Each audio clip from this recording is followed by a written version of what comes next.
Minha versão da história não batia com a de ninguém. Eu fui o único a descer daquele ônibus na Avenida Paulista. E segundo as câmeras, eu nunca estive lá. O dia começou como qualquer outro em São Paulo. Um céu cor de chumbo, o cheiro de ozônio de uma chuva que ameaçava cair e o som incessante das buzinas que parece uma trilha sonora eterna da cidade. Eu estava no ônibus da linha 6600, voltando para casa depois de um turno dobrado em uma empresa de logística na Vila Leopoldina. Eu me chamo Elias e até aquela terça-feira eu me considerava a pessoa mais comum do mundo. Sentei no banco do fundo, encostei a testa no vidro frio e observei o fluxo de gente. O ônibus estava lotado. Lembro-me claramente de uma mulher ao meu lado, usando um casaco amarelo berrante, cheirando a perfume de lavanda barato, e de um senhor de terno risca de giz que lia um jornal impresso, algo raro hoje em dia. Na altura da estação Consolação, algo aconteceu. Não foi um barulho alto, nem um solavanco. Foi um silêncio súbito, um vácuo que pareceu sugar todo o oxigênio do veículo por exatos 3 segundos. Quando o ônibus parou e as portas se abriram, eu desci. O ar da Paulista estava gelado,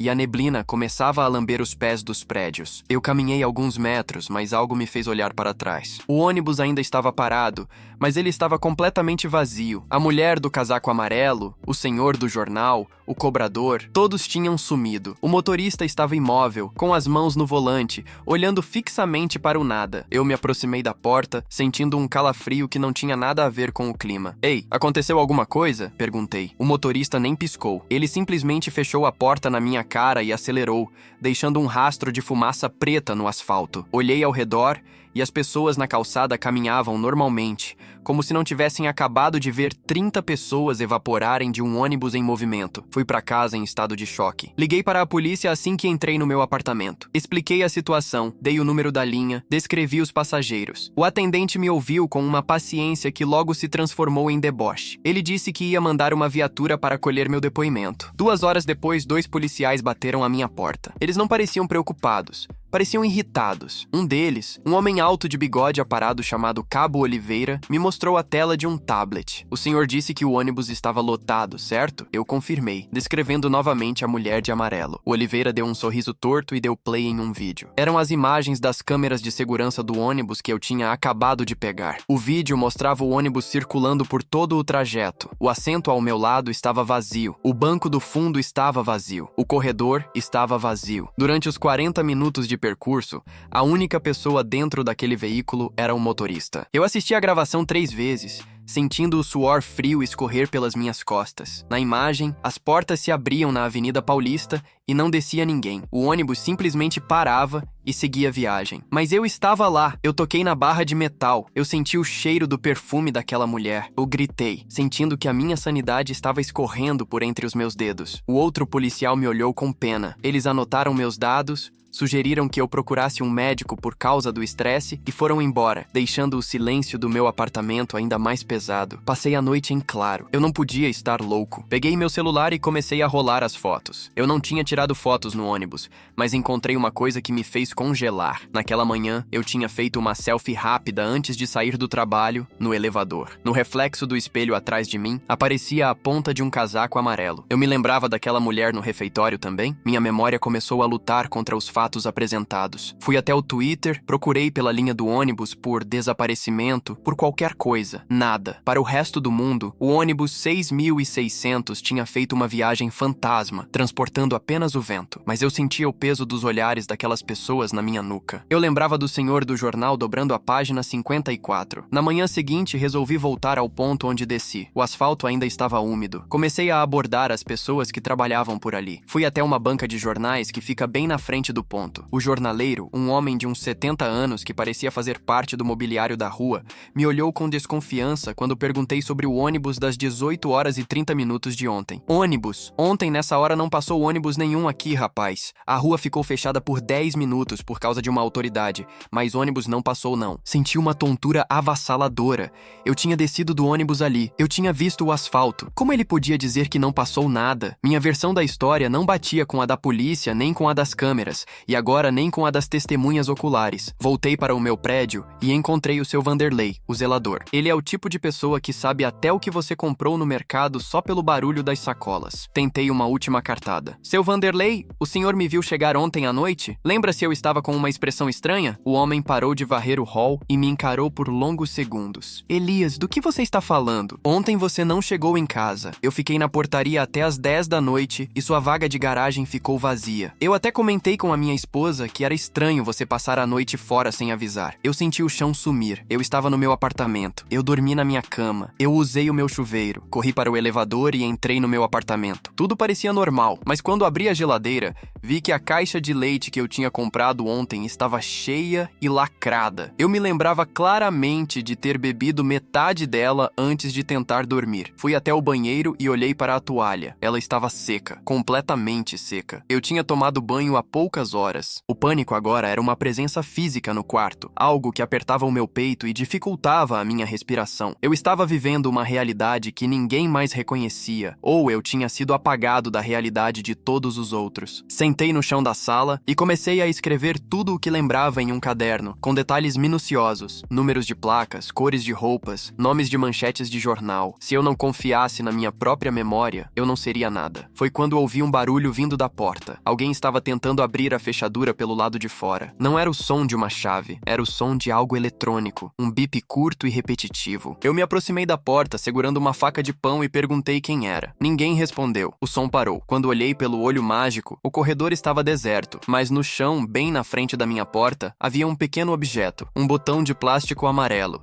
exatamente da cor do casaco da mulher do ônibus. Recuei, deixando a faca cair. O botão parecia brilhar sob a luz fraca da sala. Eu não estava louco. A mulher existia. O ônibus existia. Mas, por algum motivo, a versão oficial daquele dia tinha sido editada para me excluir. Eu peguei o botão e senti que ele estava quente, como se tivesse acabado de sair de um corpo. A partir daquele momento, eu entendi que não era apenas uma questão de memória. Alguém ou algo estava reescrevendo o passado em tempo real, e eu era a única falha no sistema, o único erro que se recusava a ser corrigido. Eu precisava descobrir quem era o editor dessa história antes que eu fosse o próximo parágrafo a ser apagado. Edit 1. Galera, eu não estou brincando. Eu tenho o botão aqui na minha mão. Ele é real. Mas quando tento tirar uma foto dele com o celular, a imagem sai borrada, como se houvesse uma interferência. Edit 2. Acabei de descobrir que a empresa onde eu trabalho não tem registro da minha entrada ontem. Meu crachá não passou na catraca, mas eu juro que fiz o relatório de logística das 12 até as 18.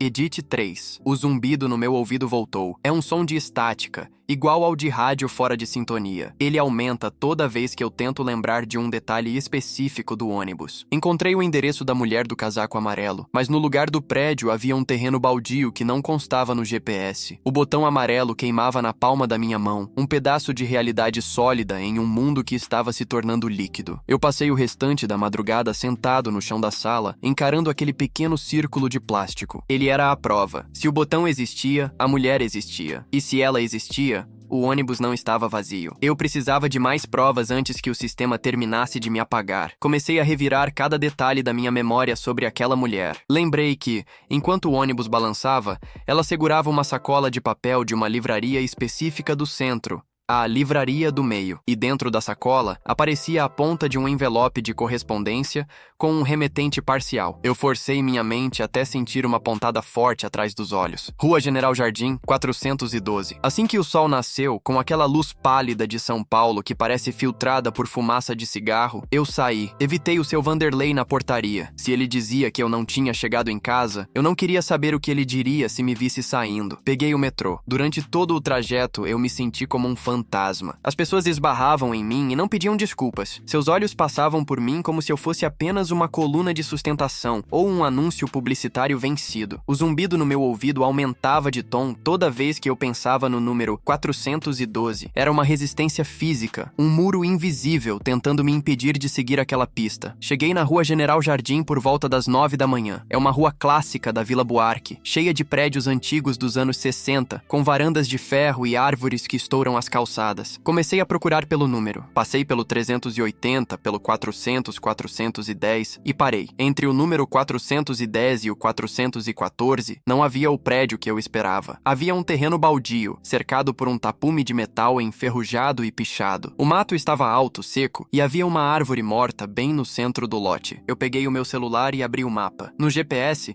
o número 412 aparecia como um edifício comercial de 10 andares chamado Edifício Aurora, mas diante dos meus olhos havia apenas entulho e silêncio. A discrepância era tão violenta que eu senti o estômago revirar. Me aproximei do tapume e olhei por uma fresta. No meio daquela terra batida, brilhando sob o sol fraco, vi algo que me fez perder o fôlego. Não era um botão, era uma bolsa de couro marrom, idêntica à que a mulher do casaco amarelo carregava no ônibus. Ela estava jogada ali como se alguém tivesse acabado de deixá-la cair, sem nenhuma marca de poeira ou desgaste pelo tempo. "Você não devia estar olhando pra cá, moço", disse uma voz vinda de trás de mim. Eu dei um pulo, o coração quase saindo pela boca. Era um varredor de rua, um homem de meia idade com um uniforme laranja impecável e um olhar que parecia atravessar a minha alma. Eu perguntei sobre o prédio, sobre o edifício Aurora. O homem deu uma risada curta, sem nenhuma alegria. "O Aurora? Esse prédio caiu no incêndio de 82, rapaz. Todo mundo sabe disso. Faz 40 anos que esse terreno tá desse jeito." Eu neguei. Mostrei o celular para ele, mostrei o mapa que dizia que o prédio estava ali, ativo, com escritórios de advocacia e consultórios médicos. O varredor apenas balançou a cabeça. "Essas máquinas de vocês mentem. Elas mostram o que devia ser, não o que é. Vai embora antes que o fiscal te veja aqui." Eu ignorei o aviso. Assim que o varredor dobrou a esquina, eu pulei o tapume. Meus pés atingiram a terra seca com um baque surdo. Caminhei até a bolsa de couro e a peguei. Ela estava pesada. Dentro, encontrei uma carteira de motorista. O nome era Helena Souza. A foto na carteira era exatamente da mulher que estava sentada ao meu lado no ônibus. Mas a data de nascimento era 1954. Se ela estivesse viva, teria mais de 70 anos. Mas a mulher que eu vi no ônibus não tinha mais que 35. Continuei revirando a bolsa e encontrei um talão de cheques. O último cheque tinha sido assinado ontem, com a data de ontem. A dissonância estava me esmagando. Como um prédio destruído em 1982 podia ser o endereço de uma mulher que viajou comigo ontem em um ônibus que a polícia diz estar vazio. Eu abri a carteira de Helena e, atrás de uma foto de família, encontrei um cartão de visitas de um consultório psiquiátrico. Dr. Arnaldo, o mesmo nome do doutor daquela outra história que eu vi em algum lugar? Não, era apenas uma coincidência, eu pensei. O consultório ficava em um prédio na Avenida Angélica. Eu precisava ir até lá, mas ao tentar sair do terreno baldio, percebi que o tapume por onde eu entrei não estava mais lá. No lugar do metal pichado, havia uma parede de concreto sólida, alta demais para pular. O pânico agora era total. Eu estava preso dentro de um terreno que não existia no mapa, cercado por paredes que surgiram do nada. Olhei para a árvore morta no centro do lote e vi que ela estava mudando. Os galhos secos começaram a se mover, retorcendo-se como dedos de uma mão gigante. O zumbido no meu ouvido atingiu uma nota tão aguda que eu caí de joelhos, cobrindo as orelhas. Sincronização de versão em curso. Uma voz fria e desprovida de emoção sussurrou diretamente no meu cérebro. As paredes de concreto começaram a vibrar e, de repente, as janelas de um prédio começaram a aparecer, como se estivessem sendo projetadas sobre a realidade. Em questão de segundos, o terreno baldio sumiu. Eu estava parado no hall de entrada de um edifício luxuoso, com piso de mármore e um lustre de cristal. O cheiro de cera e ar-condicionado era forte. Um segurança de terno preto se aproximou de mim com uma expressão de estranhamento. "Posso ajudar, senhor? O senhor parece um pouco confuso." Eu olhei para as minhas mãos. Eu ainda segurava a bolsa de Helena, mas ela agora parecia velha, mofada, como se tivesse passado décadas debaixo da terra. Olhei para o meu celular. O mapa dizia: Edifício Aurora, localização atual, hall de entrada. Eu estou procurando a Helena Souza, eu gaguejei. O segurança franziu a testa e consultou um tablet. "Não temos nenhuma Helena Souza aqui, senhor, mas temos um registro de uma funcionária com esse nome que faleceu no incidente de 82. O senhor é parente?" Eu não respondi. Corri em direção à porta giratória e saí para a rua. O sol de São Paulo agora brilhava intensamente, mas o asfalto parecia vibrar sob os meus pés. Minha versão da história não batia com a de ninguém, porque eu estava vivendo entre as camadas de uma realidade que estava sendo constantemente editada. Eu era um erro de sistema que tinha encontrado o rastro de uma deletação deletada. Fui para um café, me escondi em uma mesa nos fundos e abri a bolsa de novo. O talão de cheques que ontem tinha a data atual, agora mostrava datas de 1981. A tinta parecia ter envelhecido décadas em 5 minutos, exceto por uma coisa. O botão amarelo que eu tinha no bolso ainda estava quente, e ele ainda era novo. Eu entendi que alguns objetos retêm a cronologia do observador, enquanto outros se rendem à edição do ambiente. Eu era o observador, e se eu não encontrasse uma forma de estabilizar a minha própria versão dos fatos,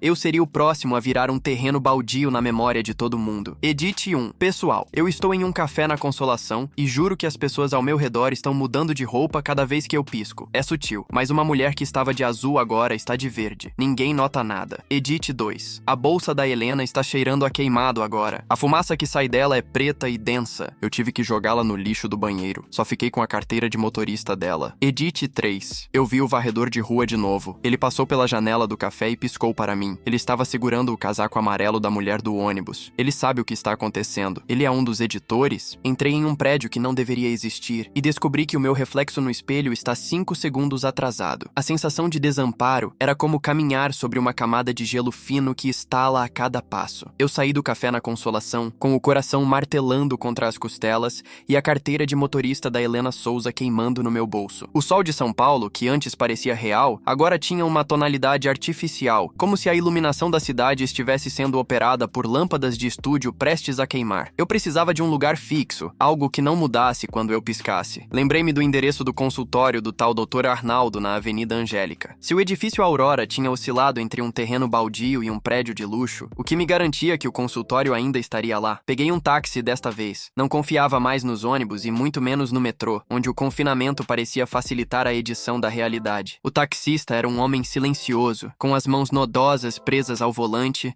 e um rádio sintonizado em uma estação de notícias que só emitia chiados. Avenida Angélica, por favor, eu disse. Ele apenas assentiu. Durante o trajeto, olhei pela janela e vi algo que me fez apertar o botão amarelo no meu bolso até as bordas machucarem meus dedos. Em um cruzamento, vi o senhor do jornal Risca de Giz, aquele que estava no ônibus, parado na calçada. Ele não estava lendo. Ele estava olhando diretamente para o táxi, com uma expressão de absoluta indiferença, enquanto segurava um cronômetro digital na mão. Chegamos ao destino. O prédio na Angélica era uma construção de vidro fumê, impessoal e fria. Paguei o taxista com uma nota de R$50, mas quando ele me entregou o troco, as notas de R$10 pareciam notas de banco imobiliário, coloridas e com uma textura de papel comum. Ei, isso aqui não é dinheiro, eu reclamei. O taxista me olhou pelo retrovisor e por um segundo, os olhos dele ficaram brancos, sem pupilas. É o que a versão atual aceita, Elias. Pegue ou deixe, ele respondeu com uma voz que parecia vir debaixo d'água. Eu saí do carro trêmulo, guardando o papel inútil no bolso. O sistema não estava apenas editando os locais,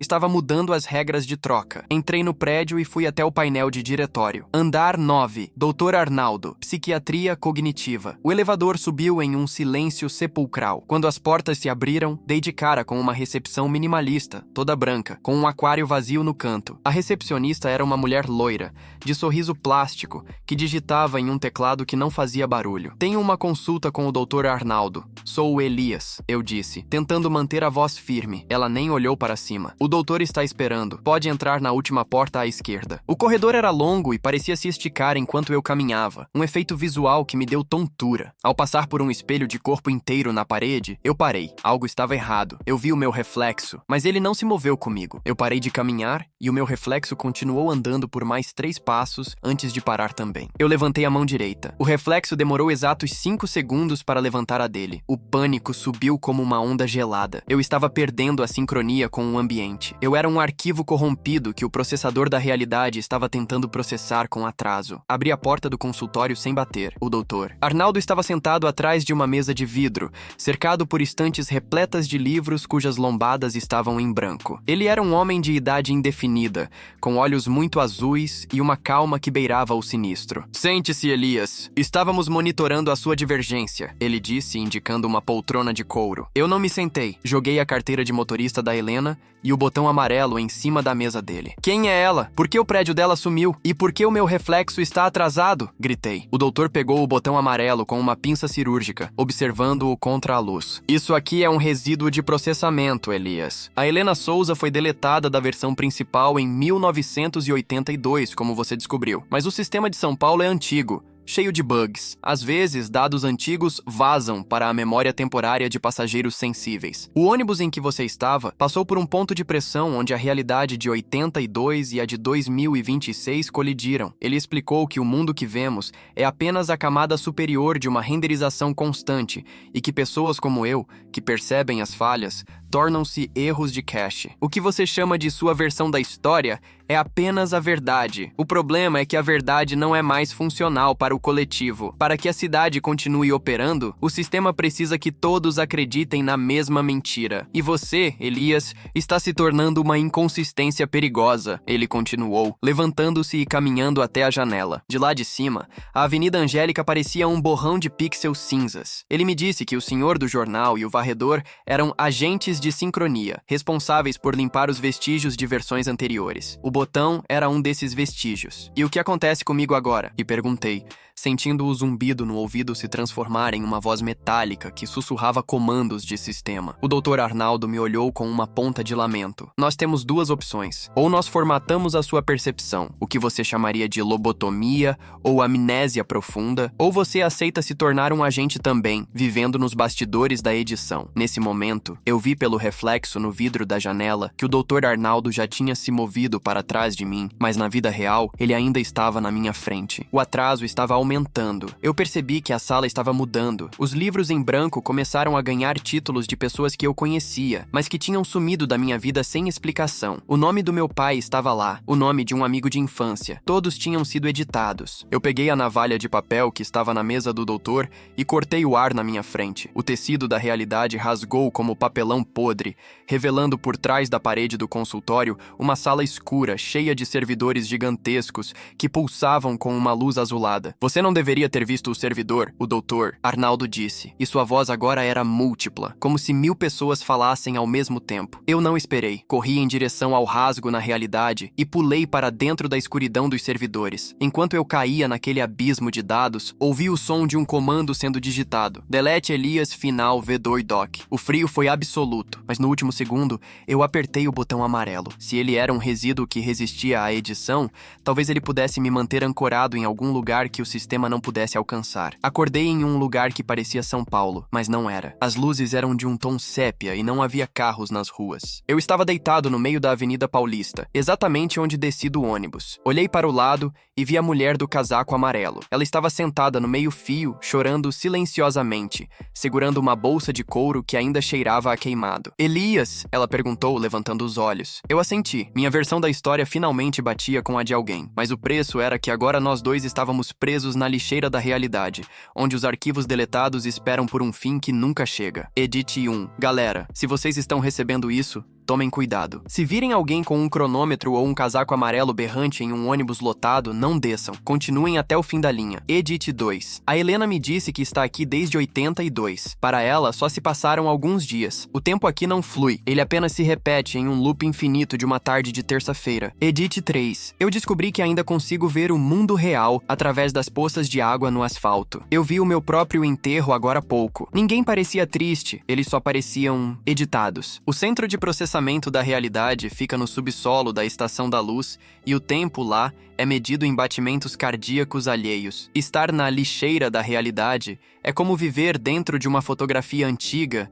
que nunca termina de revelar. O ar na Avenida Paulista Sépia tinha um gosto de poeira e estática, e o silêncio era tão absoluto que eu conseguia ouvir o som do sangue correndo nas minhas próprias veias. Helena Souza, a mulher do casaco amarelo, estava ali, sólida e aterrorizada, segurando minha mão como se eu fosse a única âncora em um mar de esquecimento. Ela me contou que o limbo para onde fomos jogados é o espaço entre as versões da cidade. São Paulo é uma metrópole tão complexa que o sistema precisa deletar bairros inteiros, pessoas e eventos para abrir espaço para o que eles chamam de progresso de sincronia. Elias, nós não somos apenas erros. Somos resíduos de processamento que se recusaram a ser reciclados. Ela sussurrou, enquanto caminhávamos pelo asfalto deserto em direção ao centro. A bússola de osso que eu trouxe daquela outra vida, ou talvez de um delírio que se tornou real, começou a vibrar de novo no meu bolso. Ela não apontava para o norte. Apontava para baixo, em direção ao coração geográfico da cidade. Helena sabia para onde íamos. Existe um lugar onde todas as versões de São Paulo se encontram, um ponto de acesso onde os editores operam a sala de controle, a Estação da Luz. Caminhamos por horas, cruzando viadutos que terminavam em abismos de pixels e praças onde as estátuas mudavam de posição quando não estávamos olhando. Quando chegamos à Estação da Luz, a arquitetura inglesa parecia distorcida, com as torres se inclinando em ângulos impossíveis sob o céu cor de sépia. Não havia trens nem passageiros, apenas o som metálico de engrenagens gigantescas girando debaixo da terra. Helena me levou até uma porta de serviço escondida atrás de um pilar de ferro fundido. Ao abrirmos a porta, fomos atingidos por um clarão de luz azul fria e o cheiro intenso de ozônio e papel velho. Descemos por uma escadaria caracol que parecia não ter fim, mergulhando no que eu só posso descrever como a sala de edição da realidade. O lugar era um galpão subterrâneo infinito, onde milhares de telas de cristal líquido flutuavam no ar, exibindo momentos aleatórios da vida dos paulistanos. Vi pessoas tomando café, brigas de trânsito, o nascimento de crianças, e vi as mãos, milhares de mãos sem corpos, flutuando diante das telas, usando mouses feitos de luz para arrastar prédios, deletar rostos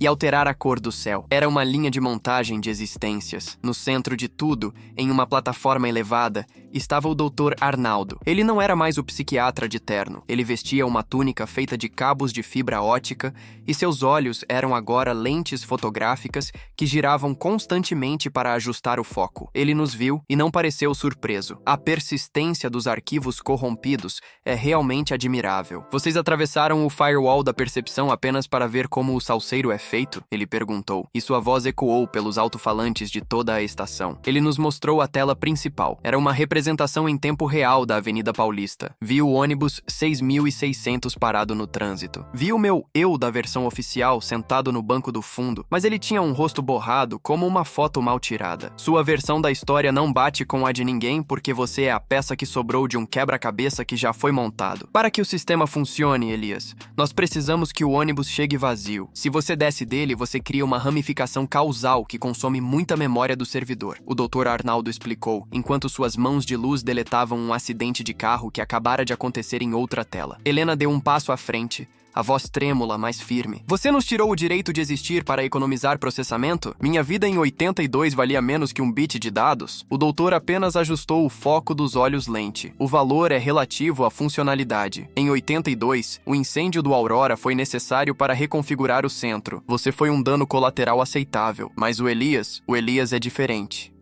Ele é um erro que aprendeu a ler o código. Foi então que eu percebi a fraqueza daquele lugar. O tempo ali não era medido por relógios, mas pelos batimentos cardíacos das pessoas que estavam sendo editadas. Cada pulsação de um paulistano lá em cima gerava um ciclo de processamento aqui embaixo. Se eu pudesse interferir no ritmo, eu poderia causar um travamento no sistema. Peguei o botão amarelo, o único objeto que o Dr. Arnaldo não conseguia editar por ser um erro de origem externa, e o joguei no núcleo central, uma esfera de luz azul que pulsava no meio da sala. O impacto foi imediato. E o som de estática no meu ouvido tornou-se um grito ensurdecedor. As telas começaram a piscar freneticamente, mostrando versões de São Paulo que nunca existiram. Praias na Avenida Brigadeiro Luiz Antônio, castelos medievais no lugar do MASP, florestas tropicais cobrindo o Minhocão. O Dr. Arnaldo gritou, seus cabos de fibra ótica soltando faíscas. Você está criando uma falha crítica. Se o sistema travar, todos serão deletados. Eu não me importava. Segurei a mão de Helena e corremos em direção à tela que mostrava o nosso ônibus. Eu podia ver o meu eu de rosto borrado. Temos que entrar na imagem! Gritei. Pulamos em direção à luz, sentindo nossos corpos se transformarem em pura informação. A sensação era de sermos esticados ao infinito, passados por um filtro de café que moía nossos ossos e nossas memórias. Por um segundo, eu vi tudo. O passado, o presente e todos os futuros possíveis de cada habitante daquela cidade maluca. Acordei com o sol batendo no meu rosto. O cheiro de perfume de lavanda barato era forte. Abri os olhos e vi o casaco amarelo ao meu lado. O ônibus estava lotado. O senhor de terno risca de giz estava dobrando a página 54 do jornal. O cobrador estava contando moedas. Eu olhei para a Helena. Ela estava viva, jovem e respirando. Ela me olhou e sorriu. Um sorriso de quem compartilha o maior segredo do universo. O ônibus parou na Avenida Paulista. Desta vez, quando as portas se abriram, 30 pessoas desceram comigo. O mundo parecia o mesmo. Mas quando olhei para o asfalto, vi que ele não era mais mais cinza. Tinha pequenos reflexos dourados. Minha versão da história ainda não batia com a de ninguém, porque ninguém mais lembrava da sala de edição. Mas, ao caminhar pela calçada, senti o botão amarelo no meu bolso. Ele estava frio. O erro tinha sido integrado. Eu não era mais um arquivo deletado. Eu era o autor de um novo parágrafo. Mas ao olhar para o topo de um prédio, vi um varredor de rua me observando. Ele segurava um cronômetro e, com um movimento lento, ele o reiniciou. Edite 1. Galera, eu voltei. O mundo parece normal, mas o leite na geladeira está pela metade e a toalha no banheiro está úmida. Eu estou de volta à sincronia, mas sinto que a cidade está prestando atenção em mim. Edite 2. A Helena conseguiu um emprego na livraria onde ela comprou aquela sacola. Ela não lembra de tudo o que passamos na sala de edição, mas ela diz que sempre que me vê, sente um zumbido doce no ouvido. Edite 3. Eu descobri que, se eu me concentrar muito, consigo ver os pixels no céu durante o pôr do sol. A edição continua acontecendo, mas agora eu sei onde ficam as costuras. O preço da minha verdade foi o silêncio eterno, mas eu deixei uma falha no sistema para quem quiser enxergar. A reintegração foi dolorosa. Viver em um mundo que foi editado para te aceitar de volta é como usar um sapato 2 números menor. Você caminha, mas cada passo te lembra que aquele lugar não foi feito para a sua forma atual. Nos meses que se seguiram ao incidente na Estação da Luz, eu tentei levar uma vida normal. Voltei para o meu trabalho na Vila Leopoldina. Passei a cumprimentar o seu Juvenal com um sorriso e até comecei a frequentar a livraria do meio para ver a Helena. Ela estava lá, viva, real, organizando prateleiras de ficção científica com uma familiaridade que me dava vontade de chorar de alívio. Mas havia um preço. O zumbido no meu ouvido nunca parou. Ele se transformou em um sussurro constante, uma leitura em tempo real do código da cidade que só eu conseguia ouvir. Eu sabia que o Dr. Arnaldo e os agentes de sincronia não tinham desistido. Eles apenas tinham mudado de tática. Eles entenderam que me deletar causaria um erro de sistema em cadeia, então decidiram me isolar. Eu percebi isso na primeira vez que tentei contar a história para o Thales. Estávamos em um bar na Rua Augusta, a cerveja estava gelada e o barulho era ensurdecedor. Quando eu abri a boca para falar sobre o ônibus e a sala de edição, a voz dele simplesmente sumiu. Eu via os lábios dele se mexendo, via a expressão de dúvida no rosto dele, mas o som que saía da minha garganta era apenas estática. O sistema estava aplicando um filtro de censura acústica em tempo real. Eu podia falar sobre o tempo, sobre futebol,